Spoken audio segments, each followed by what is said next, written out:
Good morning mga kabuhay, welcome. So, we miss you a lot mga kabuhay. Ngayon lang ulit tayo nakapag-vlog o nakita yung may pangyayari tayong ginawa. So, ngayon po ay pupunta kami ng Manuel I. Santos. Wait lang, yung train ako na iwan. So, kami ay a-attend sa isang gathering ng isang church. So, tinatawag siya is dinner date. So, for February siya. So, isa siyang event na kung saan church siya, and then kailangan mo mag-register para mapasama dun sa date na iyon. So dun kami pupunta, malapit lang naman yun, malapit lang naman yung area, so walking distance lang, kaya makakapag-vlog kami ng malupit. Kahapon, February 10 is yung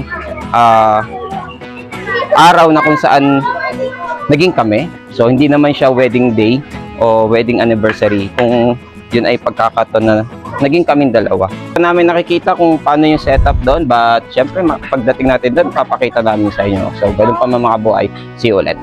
So ayan, malapit-lapit na tayo. Nandito na tayo sa tulay ng Block 30. So area pa rin to ng Lambak.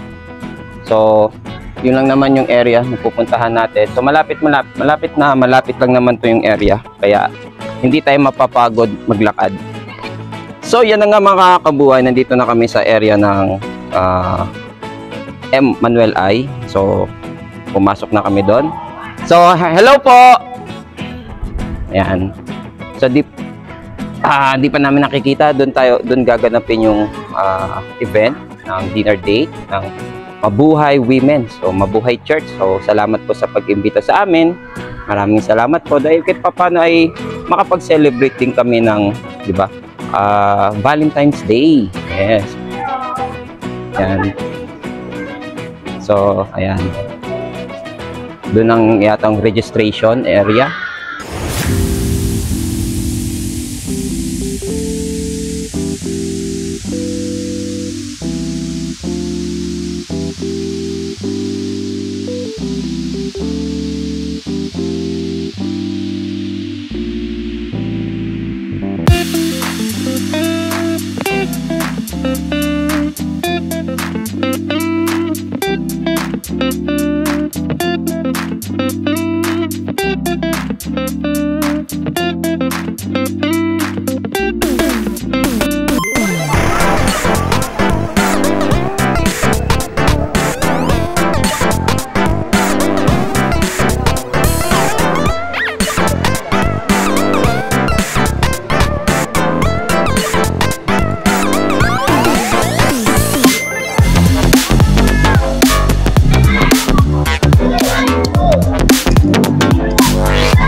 Wala na.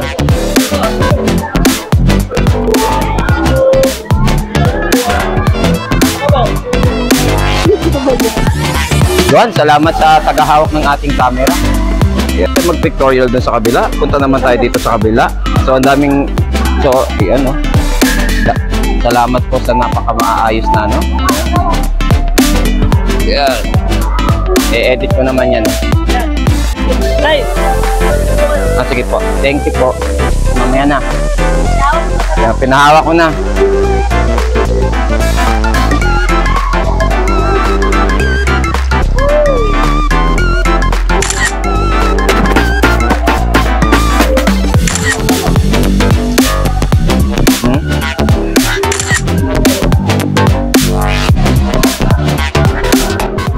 Saan? So ayan, tapos na kami. Nakapag-pictorial na kami. Yeah. So ang table namin is table 8. So saan ba yung table 8? 8 lang. Magpipicture pa daw kami. So parang ang ganda ko dito. Mga kabuhay, maganda ba yung asawa ko?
kabuhay, kain na tayo.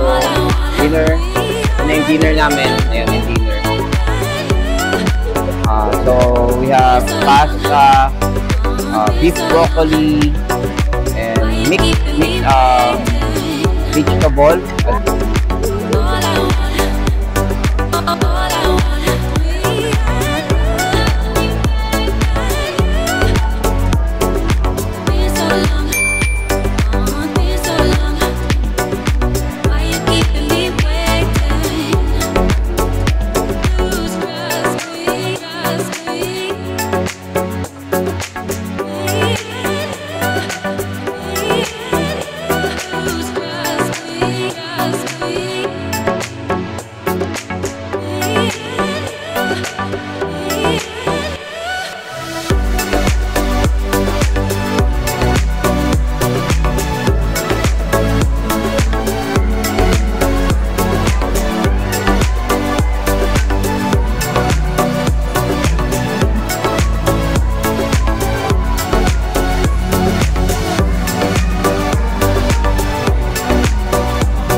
So, yun na nga mga kabuhay, kakatapos lang po ng aming event or Valentine's dinner date. So, ngayon po ay pauwi na kami. Ayun na sila. Oh, ha? So, nakita nyo naman po yung pangyayari ngayong gabi na napanood ninyo. So, yun lang. Simple lang siya. At least, kahit papano, yun ang magandang asawa at ang aking anak. So, kahit papano, nakapag-celebrate tayo. O, na kahit na-date natin yung ating asawa sa hindi tayo gumagastos. So, salamat sa ulit sa Mabuhay Church na naging part kami ng inyong programa na Valentine's Dinner Date 2024. Maraming salamat po sa inyo. At nag-enjoy kami. Bukod kasi sa aming dalawa na nakapag-enjoy, kasama namin yung dalawang anak na kung saan ay nagkaroon din sila ng event. Meron silang laro-laro. Hello, Lupon. Meron din silang mga games doon. So, ibig sabihin, family bonding pa rin yung nangyari. Nagkaroon pa rin kami ng sapat na panahon na magpapamilya, na enjoy yung gabing ito na magkakasama, na hindi kailangan na dalawa lang kami mag-asawa. So, ganoon naman mga kabuhay, maraming salamat po sa pagsubaybay. So, payo ko, bigyan pa rin ng pagkakataon ng inyong asawa na ma-date. So, kung may budget kayo, much better. Kasi kung wala, mayroong mga pamamaraan na kung saan ay madaming libre na makakapag-enjoy kayo, fellowship kayong dalawa, makakapag-banding na hindi gumagastos. So mga kabuhay, maraming salamat. Till our next vlog mga kabuhay, salamat and God bless.